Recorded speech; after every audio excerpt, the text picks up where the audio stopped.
Dear viewer, যারা video দেখছেন এই মুহূর্তে, যারা প্রবাসে এই মুহূর্তে আছেন, সৌদি আরব, ধরেন ইউরোপ, ধরেন আপনি মালয়েশিয়া, মিডল ইস্ট, যেখানেই আপনি থাকেন না কেন, আপনি 3 বছর 5 বছর পরে যখন দেশে ফিরবেন, আপনার শরীরটা সুস্থ আছে কিনা আগের মতো জানার জন্য 5টা টেস্ট করবেন।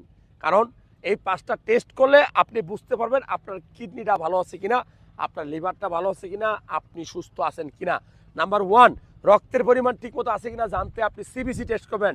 নাম্বার 2, আপনার কিডনি ভালো আছে কিনা জানতে আপনি সিরাম ক্রিয়েটিনিন টেস্ট করবেন। নাম্বার 3, আপনার লিভার ভালো আছে কিনা জানতে আপনি এইচবিএল টেস্ট করবেন। আপনার রক্তের ভিতরে কোনো কোলেস্টেরল আছে কিনা সেটা জানার জন্য আপনি লিপিড প্রোফাইল টেস্ট করবেন। আপনার হার্ট ভালো আছে কিনা জানার জন্য আপনি অবশ্যই একটা ইসিজি করবেন।